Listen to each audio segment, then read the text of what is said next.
Hello and welcome back to a new episode of my podcast, The True Crime Cocktail Hour. The week is done, it is finally Friday, and that means the two of us have a couple of minutes to enjoy a little after-work cocktail together and take a closer look at a true crime case. This is the fourth and final case in our historical crime case series, and for today's story we'll be heading to France. For today's case I'll be making us a raspberry Margarita mocktail. If you want to know how to make this mocktail and all the things you're gonna need for it, just keep on watching. I'll add the ingredients and several steps to make this mocktail right here over the course of the video. So all that's left to say is you sit back and relax. I'll get everything ready, and then we get started with case number 4, historical crime cases, a mysterious double murder in the Rue de Madagascar.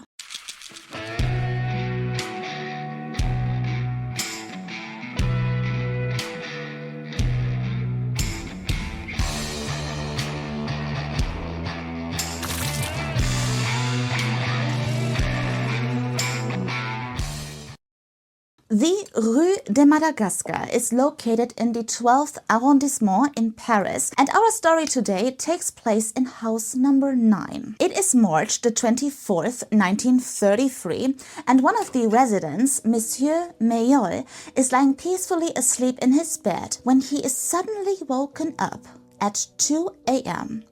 He is certain that he just heard someone scream for help. Still a little bit drowsy, he sits up in his bed and he again listens carefully, but there's nothing but silence around him. But just as he's about to lie down again, he hears the excited voice again, and he realizes that the voice is coming straight out of the hallway in front of his apartment door. "Help, Daddy, there's a fire, there's a fire." So thinking that there is a fucking fire in the house, Monsieur Mayeul jumps out of his bed and he runs to his apartment door and he opens it. But to his astonishment, everything is silent again. There is no smell of smoke, and he doesn't see flames either. 10 minutes later, he had just fallen asleep again. He is suddenly woken up again, this time by an excited and insistent knocking on his door. Oh, what fresh hell is this? He wonders as he gets out of bed again and walks over to his front door. He opens his front door, and in front of him standing is the 18-year-old daughter of his neighbors, Violette Noziere. She is visibly in a panic, and so she says to Monsieur Mayeul, "Monsieur Mayeul, you have to help me. My father is lying in our apartment. He's not breathing anymore, and my mother is also lying there unconscious. I think there was a short circuit, and there's smoke in the entire apartment." So Monsieur Mayeul, he doesn't lose any time, and he hurries over to the neighboring apartment. Baptiste Noziere, Violette's father, is lying face down on the floor in front of a burning carpet, and his wife Germaine Noziere is lying unconscious on the bed. Monsieur Mayeul extinguished the fire, but he also called the fire department just to be on the safe side, right? So the fire department comes, and after a brief investigation, they realize that there's absolutely no possibility that this was a short circuit. However, no further investigation is carried out. Baptiste Noziere survived this accident largely unscathed. Cats. His wife, however, she was in critical condition. She had to be taken to a hospital and she had to be treated there for 2 weeks for severe smoke inhalation. But she too was able to leave the hospital after 2 weeks, alive and well. Baptiste and Germaine Noziere thanked their neighbor, Monsieur Mayeul, with a bottle of wine for saving their life, being absolutely unaware that this was not an accident, that someone was actually after their life. Few months later, it's August the 22nd, and Monsieur Mayeul is sitting at home at his breakfast table. His coffee and his freshly baked croissant, however, are getting cold, as Monsieur Mayeul is solely focused on the headline of his morning newspaper. It reports on the death of a 48-year-old railway employee. Allegedly, he and his wife had committed suicide together. It is said that the daughter of this married couple found the lifeless bodies of her parents in the apartment in the Rue de Madagascar, house number 9. And so after finding her parents, the daughter ran straight over to a neighbor to ask for help. So Baptiste Noziere is in fact dead, Monsieur Mayeul thinks to himself. He really came too late last night. The strange events of last night just run through his head, and he has this feeling in his stomach that something is very wrong here. It was last night on August the 22nd when he was woken up again in the middle of the night by a very insistent knocking on his door. So he got out of bed, he walked over to his front door, opened it, and again, Violette Noziere was standing in front of him, again in full-blown panic mode. And she says over and over again, "Monsieur Mayeul, I need your help. It smells like gas in the entire apartment." So Monsieur Mayeul again hurries over to the neighboring apartment, and he immediately noticed this acrid smell of gas. At the very last moment, he remembered to not turn on a light. Just one single spark and the explosion would be fatal for everyone in the apartment. So in the dark, he feels his way over to a window and he pulls it open. He then further feels his way into the kitchen and turns off the gas tap. And only when he is certain that the gas is fully gone does he dare to turn on a light. But what he sees then is a scene of horror. Baptiste Noziere is lying right next to the bed on the floor, face down, and his hands are still clutching a foot of the bed. And Germaine Noziere is lying on the bed, her hands folded as if in prayer, as if she had literally just waited for death.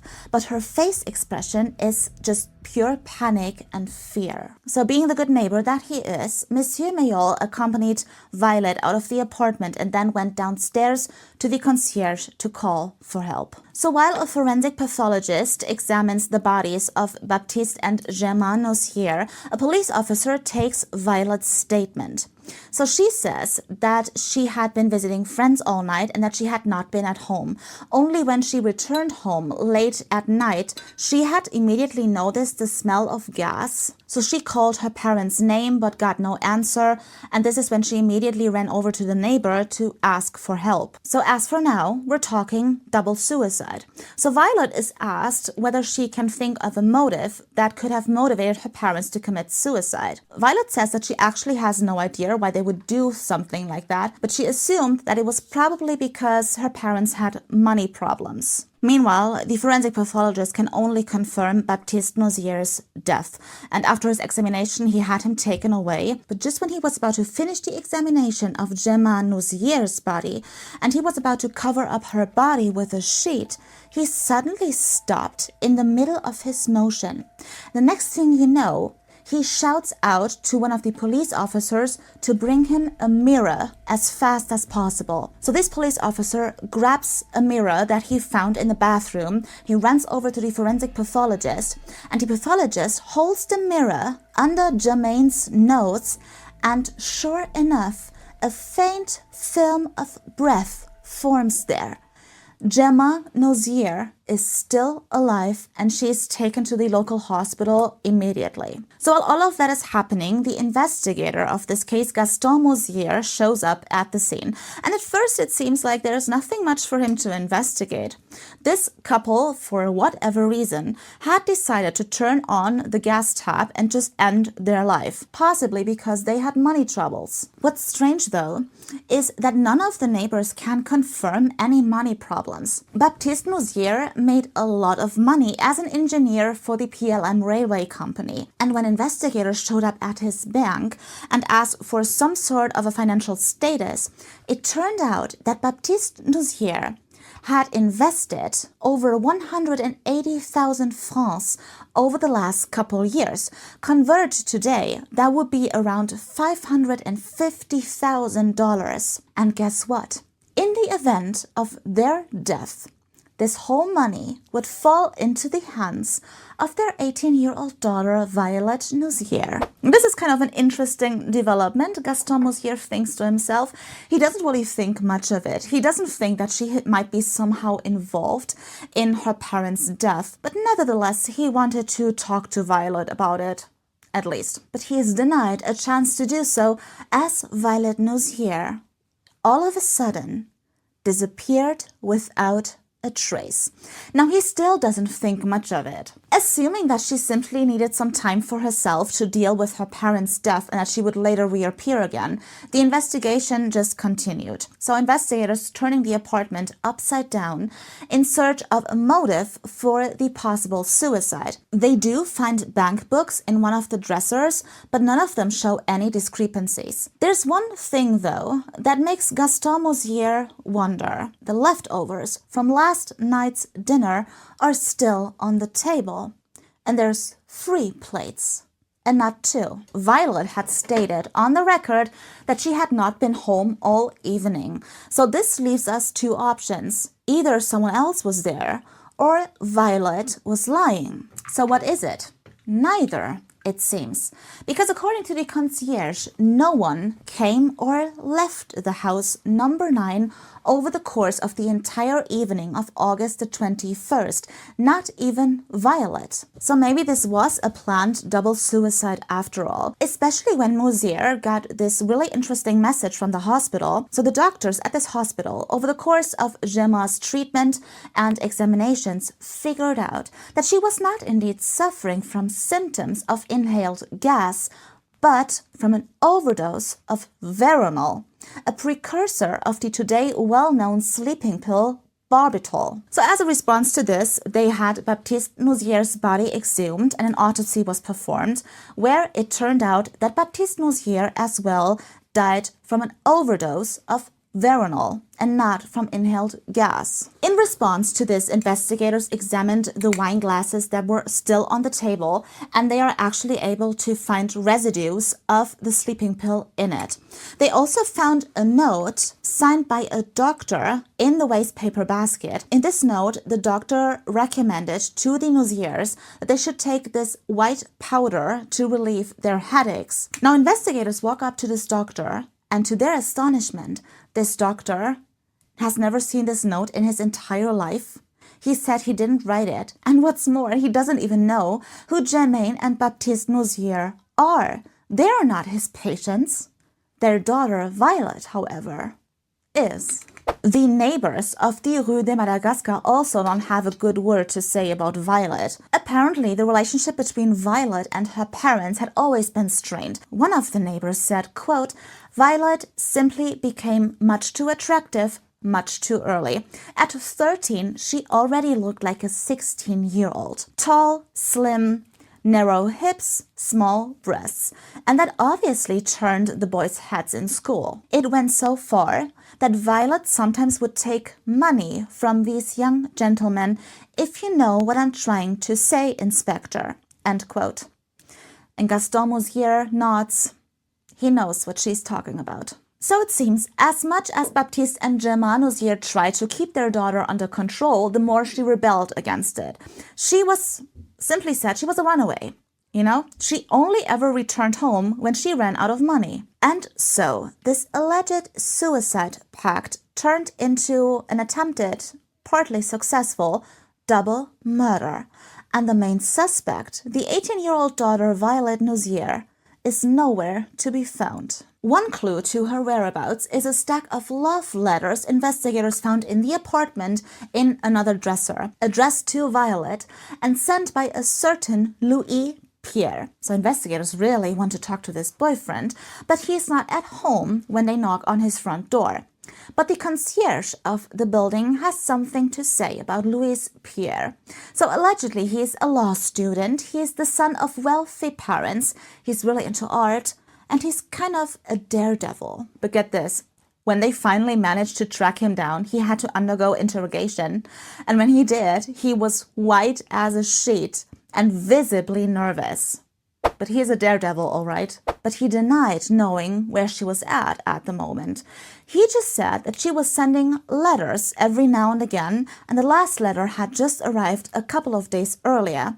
And interestingly, to the investigators, in this letter, Violette wrote to her little boyfriend that she had just inherited some money. Case solved. The 18-year-old daughter really tried to murder her own parents to get her hands on their fortune. There's just one thing that just won't make sense. Because of the course of further inquiries in Louis Pierre's neighborhood, investigators end up talking to a woman, a young blonde woman, called Madeleine Debise.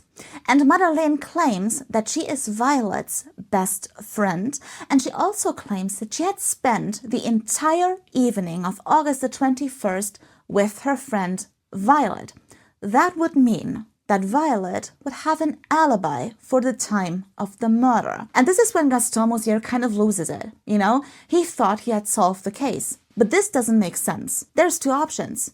Either Madeleine gave her best friend Violette a false alibi, which Gaston Noziere is not able to prove that she did, or he was wrong all along, and there was actually somebody else involved. But then, the PLM Railway Company stepped forward and told investigators that Baptiste Noziere did not show up for work on Monday morning, which was very unusual for him. As far as the investigators knew, the poisoning took place Tuesday evening. So what had he been up to all Monday, and who was he with? The solution to this whole case is Gemma Noziere herself. Exactly one day after the PLM Railway Company stepped forward and talked to investigators, Noziere got a very good message from the hospital, namely that Gemma Noziere had woken up from her coma and is stable. When this poor woman learned about the death of her husband,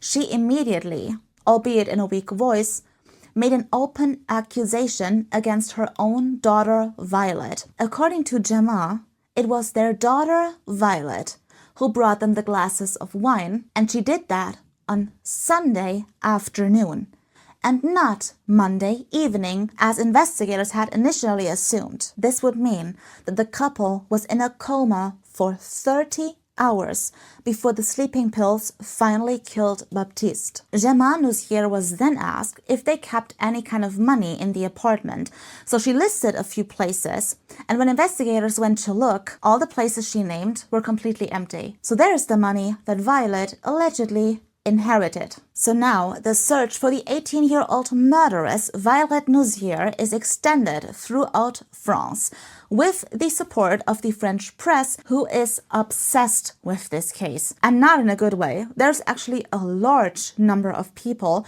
who demand her public execution by guillotine. 1 week later, on the 29th of August 1933, a young engineer showed up at the police department in Paris.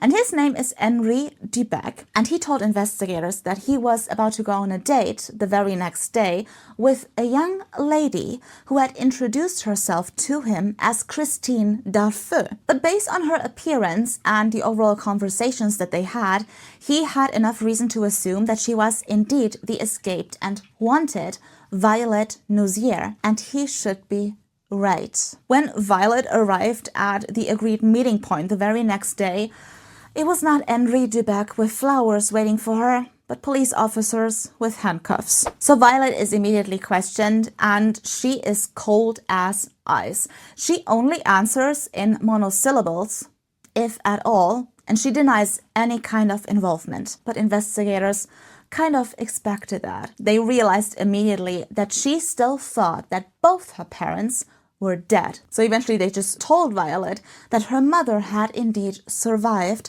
and had identified her as the murderer.